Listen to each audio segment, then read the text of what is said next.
Hello students, welcome to the credible coaching centre. तो जैसा कि आप सभी को पता है, हमने आपके लिए आरंभ सीरीज शुरू की थी, जिसमें हम क्लास 8 सीबीएसई के लिए और खासकर केवीएस स्टूडेंट्स के लिए वीडियोस लाने वाले हैं।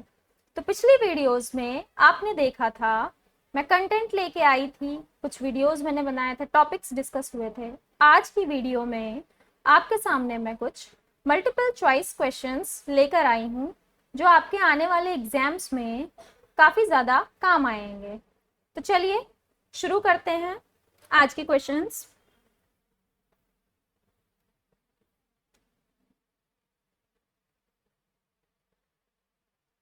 तो आपकी स्लाइड पे पहला क्वेश्चन देखिए। पहला क्वेश्चन है, हु डिस्कवर्ड सेल। पहला क्वेश्चन आप देख पा रहे हैं, हु डिस्कवर्ड सेल। तो सेल किसने डिस्कवर किया था? आप अगर मेरी पिछली वीडियोस को देखेंगे तो उसमें मैंने बताया हुआ है कि सेल किसने डिस्कवर किया था। तो इसमें ऑप्शंस हैं, option A Louis Pasteur, B Robert Hooke, C Antony van Leeuwenhoek या डी चार्ल्स डार्विन। सही आंसर होगा बी, रॉबर्ट हुक ने डिस्कवर किया था सेल को। ठीक है, अब मैं आपको इसके पीछे का कुछ बता देती हूँ कि कैसे इन्होंने डिस्कवरी की। इन्होंने कॉर्क सेल को देखा था। कॉर्क कॉर्क क्या होता है बेटा? बाहर की जो पेड़ की कवरिंग होती है, छाल जिसको हम बोलते हैं, पेड़ की छाल, उसको देखा था इन्होंने कंपाउंड माइक्रोस्कोप में। कंपाउंड माइक्रोस्कोप में इन्होंने देखा था। तो इनको ये कॉर्क कैसा दिखा था? ये हनी कॉम्ब जैसा दिखा था। हनी कॉम्ब, ये कंपार्टमेंट लाइक स्ट्रक्चर। हनीकॉम्ब मधुमक्खी का छत्ता ऐसा ही तो होता है। और आपको याद हो तो इन्होंने कैसा सेल डिस्कवर किया था? डेड सेल डिस्कवर किया था। ठीक है, चलिए दूसरी स्लाइड पे मूव करते हैं हम। दूसरा क्वेश्चन आपके सामने है, which is the basic structural and functional unit of life. कौन सी सेल, क्या बेसिक स्ट्रक्चरल और फंक्शनल यूनिट ऑफ लाइफ क्या चीज है? टिश्यू, ऑर्गन, सेल या फिर ऑर्गन सिस्टम? सही आंसर होगा सेल। सेल आपको पता है ना बच्चों, ये इसकी डेफिनेशन ही है। सेल के बारे में मैंने बताया था, cell is the structural and functional unit of life. Structural क्यों? क्योंकि हम सबकी जो ये लिविंग थिंग्स होती हैं, उनकी बॉडी किससे मिलके बनी होती है? सेल से। Therefore structural unit. And functional unit क्यों बोला गया है इसको? फंक्शनल यूनिट इसलिए क्योंकि हर एक सेल का एक पर्टिकुलर फंक्शन होता है। ठीक है, टिश्यू कैसे बनता है? ग्रुप ऑफ सेल्स को मिला के टिश्यू बनता है। चलिए नेक्स्ट क्वेश्चन पे मूव करते हैं। थर्ड क्वेश्चन है, which of the following is a unicellular organism. अगर आपको याद हो, ठीक है, तो मैंने उसमें पढ़ाया हुआ है वीडियो में। अब आपके सामने ऑप्शंस हैं, amoeba, B human, C fish, D frog. तो जैसा कि आप सभी को पता है, फ्रॉग फ्रॉग तो कई सेल्स का बना होगा। फिश फिश भी बड़ी होती है, एक सेल की नहीं बनी होगी। ह्यूमन, हम इंसान तो बहुत सारे ट्रिलियन ऑफ सेल से मिलके बने हैं। तो सही ऑप्शन क्या होगा इसमें? अमीबा। अमीबा क्या होता है? यूकैरियोटिक यूनिसेल्युलर ऑर्गेनिज्म होता है। Eukaryotic unicellular organism. बेटा प्रोकैरियोटिक क्यों नहीं? कभी कभी कुछ बच्चे क्या होते हैं, कंफ्यूज हो जाते हैं। ठीक है, अमीबा यूकैरियोटिक होता है। क्यों? क्योंकि इसमें हम क्या करते हैं, लेबलिंग करते हैं, इसको वेल डिस्टिंक्ट न्यूक्लियस दिखाते हैं।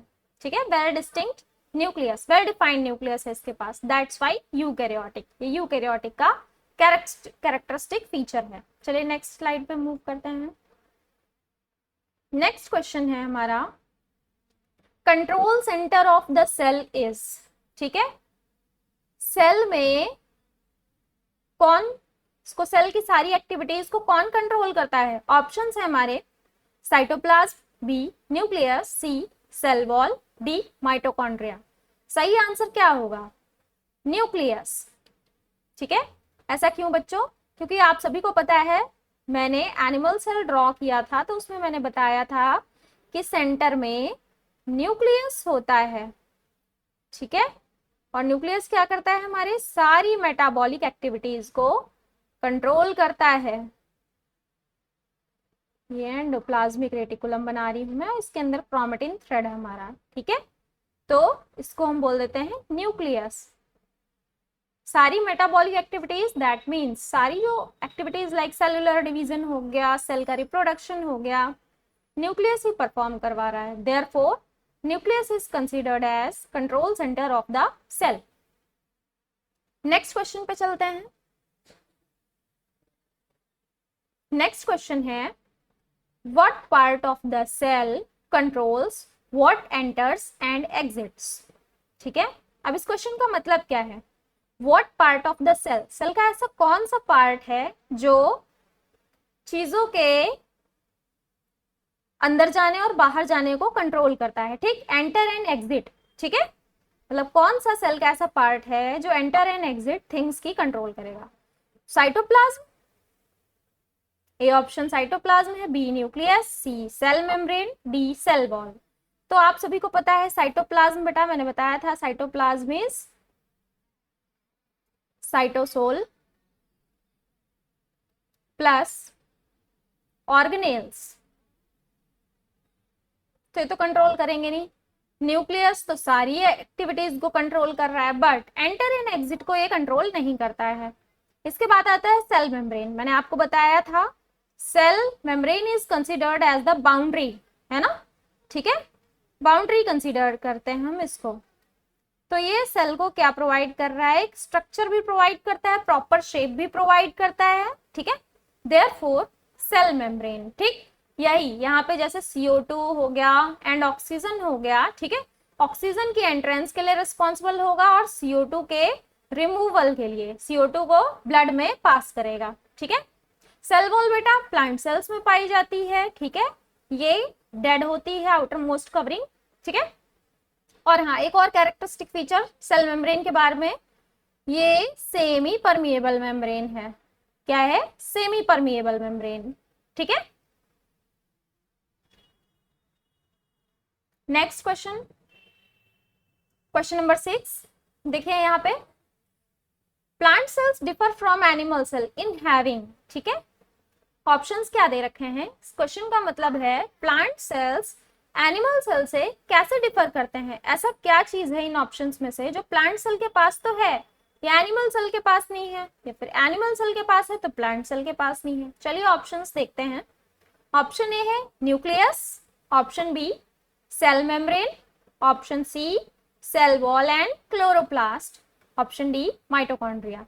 तो न्यूक्लियस बेटा आप सभी को जैसे कि पता है दोनों के पास होता है। ठीक है, एनिमल सेल में सेंटर पे होता है, प्लांट सेल में पेरिफेरी पे होता है। ठीक है, न्यूक्लियस एनिमल सेल में, न्यूक्लियस एनिमल सेल में सेंटर पे होगा। ठीक है, और प्लांट सेल में पेरिफेरी पे। पेरिफेरी का मतलब कॉर्नर पे चला जाता है। क्यों? क्योंकि मोस्ट ऑफ द वॉल्यूम जो है वो वैक्यूल ऑक्यूपाई कर लेता है प्लांट सेल में। ठीक, सेकेंड ऑप्शन है सेल मेम्ब्रेन। अभी आपने पीछे देखा था सेल मेम्ब्रेन एंटर और एग्जिट को कंट्रोल करता है। डी ऑप्शन है, C option sorry, cell wall and chloroplast. हाँ, प्लांट सेल में सेल वॉल और क्लोरोप्लास्ट तो होता है। सेल वॉल सेलुलोज की बनी होती है। ठीक है, एंड क्लोरोप्लास्ट फोटोसिंथेसिस के लिए रिस्पॉन्सिबल होता है। देयरफॉर प्लांट्स हमें ग्रीन कलर के दिखाई देते हैं। तो अभी आपको समझ में आ गया होगा एनिमल सेल्स कैसे अलग होते हैं। माइटोकॉन्ड्रिया दोनों के पास होता है। सही ऑप्शन क्या होगा? Cell wall and chloroplast. ठीक है, चलिए नेक्स्ट क्वेश्चन पे मूव करते हैं। क्वेश्चन नंबर 7, ठीक है। यहाँ पे आप देख पा रहे हो क्वेश्चन 7 है, which organelle is known as power house of the cell. Options हैं ribosomes, B nucleus, C endoplasmic reticulum, D mitochondria. ठीक है, तो राइबोसोम्स, बेटा राइबोसोम्स का फंक्शन क्या होता है, ये करते हैं प्रोटीन सिंथेसिस या प्रोटीन फॉर्मेशन। न्यूक्लियस आप पता ही है, ठीक है, ब्रेन ऑफ द सेल इसे कहते हैं, और ये सारी मेटाबॉलिक एक्टिविटीज को कंट्रोल करता है। सी ऑप्शन है एंडोप्लाज्मिक रेटिकुलम, इसका काम क्या है, ये सेलुलर फ्रेमवर्क प्रोवाइड करता है। ठीक है, सेलुलर फ्रेमवर्क का मतलब क्या हो जाएगा बच्चों, सेल में जो खाली एरिया पड़ा हुआ है उसको फिल करने का, सपोर्ट कर रहा है। ठीक है, ये ऑप्शन नंबर डी है माइटोकॉन्ड्रिया। ठीक है, तो माइटोकॉन्ड्रिया को ही हम बोलते हैं power house of the cell. सही आंसर होगा माइटोकॉन्ड्रिया। क्यों, क्योंकि ये ना एटीपी फॉर्मेशन करता है।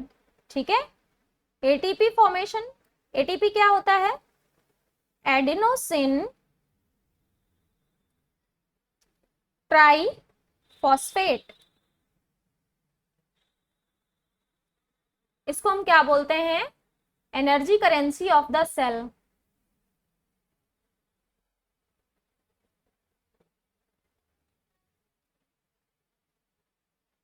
ठीक है, चलिए नेक्स्ट क्वेश्चन पे मूव करते हैं। नेक्स्ट क्वेश्चन है क्वेश्चन नंबर 8। बेटा देखिए, the jelly like substance present inside the cell is called. ठीक है, तो जेली लाइक सब्सटेंस आपको बताया था मैंने पिछली वीडियोस में, अगर आप जाके देखेंगे, जेली लाइक सब्सटेंस हमारा क्या होता है, न्यूक्लियोप्लाज्म। ऐसा तो मैंने कोई टर्म बताया नहीं था। ठीक है, चलिए बता देती हूँ मैं। न्यूक्लियोप्लाज्म क्या होता है, ये हमारा सेल, सेल के अंदर न्यूक्लियस मौजूद है। इस न्यूक्लियस के अंदर जो फ्लूइड फिल्ड होता है, इसको हम बोल देते हैं, इस फ्लूइड को बोलते हैं न्यूक्लियोप्लाज्म। ठीक है, दूसरा ऑप्शन है प्रोटोप्लाज्म। प्रोटोप्लाज्म आप सभी को पता है। ठीक है, nucleoplasm is fluid inside nucleus. Protoplasm क्या है, प्रोटोप्लाज्म इज बेटा न्यूक्लियस प्लस साइटोप्लाज्म। ठीक है, ऑप्शन नंबर सी क्या है, साइटोप्लाज्म। ठीक है, तो जेली लाइक सब्सटेंस क्या होता है, साइटोप्लाज्म होता है, इसी को बोलते हैं हम जेली लाइक सब्सटेंस। सेल्स है बेटा, सेल वैक्यूल को बोलते हैं, जो प्लांट सेल्स में पाया जाता है। ये सेल वैक्यूल के अंदर फ्लूइड भरा होता है, उसको बोलते हैं सेल सैप। सही आंसर क्या होगा, सी साइटोप्लाज्म। ठीक है, jelly like substance present inside the cell is called cytoplasm. Next question पे मूव करते हैं, क्वेश्चन नंबर 9।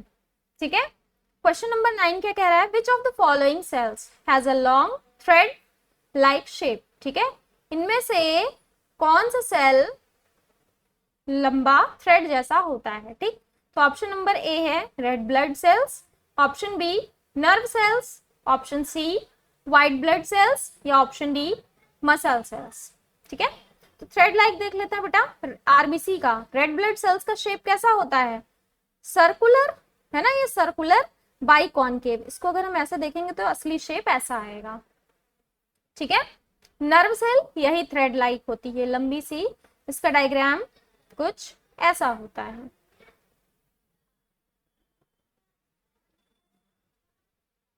मैंने आपको बताया था लॉन्गेस्ट सेल भी इसको बोलते हैं।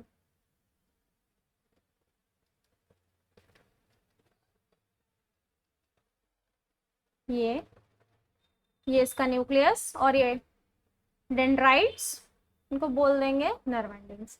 व्हाइट ब्लड सेल्स बेटा इनका कोई शेप नहीं होता है, मसल सेल्स स्पिंडल शेप ऐसे होते हैं। ठीक है, तो सही आंसर इसमें से कौन सा होगा, thread like neuron nerve cell. ठीक है, सही आंसर होगा। मूव करते हैं नेक्स्ट क्वेश्चन पे। क्वेश्चन नंबर 10 है the shape of the red blood cell is, अभी मैंने पीछे बताया, ठीक है। ऑप्शन ए देखते हैं, long and thread like, irregular, C है राउंड एंड बाइकॉनकेव, या डी स्फेरिकल विद प्रोजेक्शंस। तो इसमें प्रोजेक्शंस तो मैंने नहीं बताए थे, ऑप्शन नंबर सी सही होगा, उसका राउंड सर्कुलर बाइकॉनकेव शेप होता है, कुछ ऐसा। अगर हम इसको देखें तो सही ये आएगा, ठीक है। चलिए नेक्स्ट क्वेश्चन पे मूव करते हैं। क्वेश्चन नंबर 11, क्वेश्चन नंबर 11 है which cell can change its shape to move through narrow blood vessel, ठीक है। ऐसी कौन सी सेल होती है जो अपने आप को शेप अपना चेंज कर सकती है ब्लड वेसल्स में जाने के लिए, ठीक है। तो बेटा मसल सेल्स को तो जरूरत पड़ेगी नहीं मूव करने के लिए, ठीक है, स्ट्रेच हो सकते हैं। स्किन सेल्स स्किन पे ही रहेंगे, white blood cells nerve cell, nerve cell अपनी जगह पे ही रहेगी, सही ऑप्शन होगा सी व्हाइट ब्लड सेल्स। क्यों व्हाइट ब्लड सेल्स, क्यों? क्योंकि इनका शेप अमीबॉइड होता है, इरेगुलर शेप, ठीक है।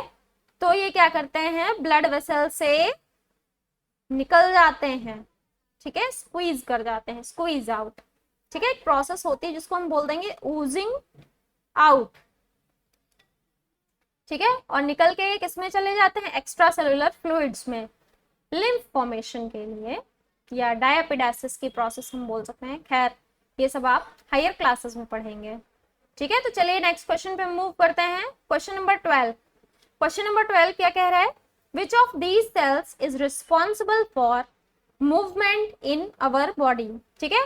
इसमें से कौन से सेल्स हमारे बॉडी में मूवमेंट के लिए जरूरी होते हैं, ठीक है। मूवमेंट कौन करवाता है, नर्व सेल ना, नर्व सेल का काम होता है मैसेजेस को सेंड करना, कन्वे करना, ठीक है, हमारे ब्रेन तक, ठीक है। ब्लड सेल्स का काम क्या होता है, oxygen transport to the body tissues, oxygen transport करवाता है बॉडी टिश्यू तक। सी है muscle cells, D bone cells तो बोन का फॉर्मेशन करेंगे, तो ऑप्शन नंबर सी सही होगा बच्चों, ठीक है। ऑप्शन नंबर सी सही हो जाएगा, ठीक है। मसल सेल्स ही मूवमेंट करवाते हैं, ये स्पिंडल शेप के होते हैं ना, और जब आपकी मसल्स मूव करेंगी तभी तो बॉडी में मूवमेंट होगा, ठीक है। चलिए नेक्स्ट क्वेश्चन पे मूव करते हैं। क्वेश्चन नंबर 13, ठीक है। क्वेश्चन नंबर 13 कह रहा है what is the largest cell in the world, इस पूरी दुनिया में सबसे बड़ा सेल क्या है। ये मैंने आपको पिछली स्लाइड्स में बताया हुआ है, आप जाके वीडियो देख सकते हैं। इसमें ऑप्शन नंबर ए है human egg cell, B nerve cell, C ostrich egg, D red blood cell. तो बेटा ऑप्शन नंबर सी सही होगा। क्यों, आपने कभी ऑस्ट्रिच एग शुतुरमुर्ग का अंडा देखा है, क्या होता है, लार्जेस्ट सेल। कभी भी जब आप घर में ऑमलेट बनाते हो तो देखते हो क्या होता है, एक व्हाइट पोर्शन निकलता है और एक येलो पोर्शन, ठीक है। येलो पोर्शन को ही हम सेल कंसीडर करते हैं, yellow portion, only yellow portion is consider as cell. बाकी व्हाइट पोर्शन क्या होता है, एक्स्ट्रा एम्ब्रियोनिक लेयर्स होते हैं।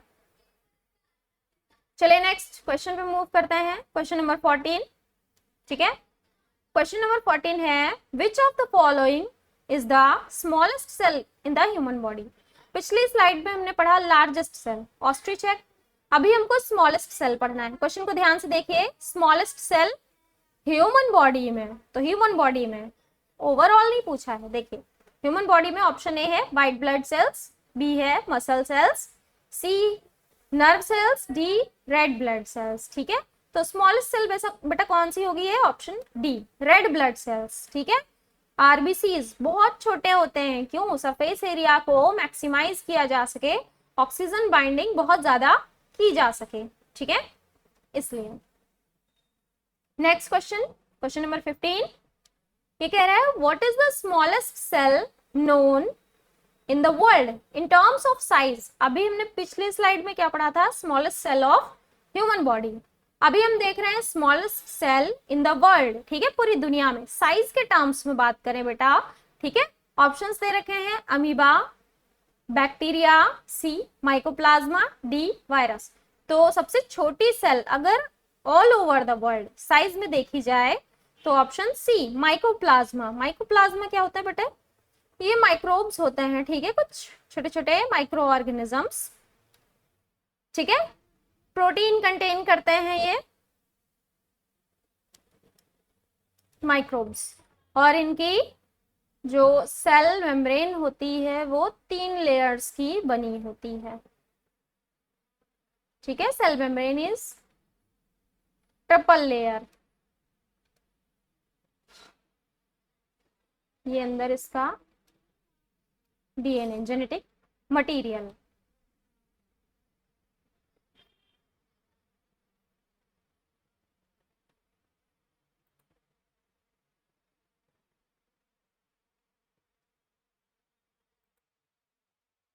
तो ये थे हमारे आज के कुछ क्वेश्चंस, ठीक है। आई होप आप लोग को वीडियो पसंद आई होगी, ठीक है। तो अगर वीडियो पसंद आए तो चैनल को लाइक करें, सब्सक्राइब करें और वीडियो को ज़्यादा से ज़्यादा शेयर करें। और अगर आपको ऑफलाइन क्लासेस चाहिए तो नीचे दिए गए नंबर पे कांटेक्ट कर सकते हैं। Thank you.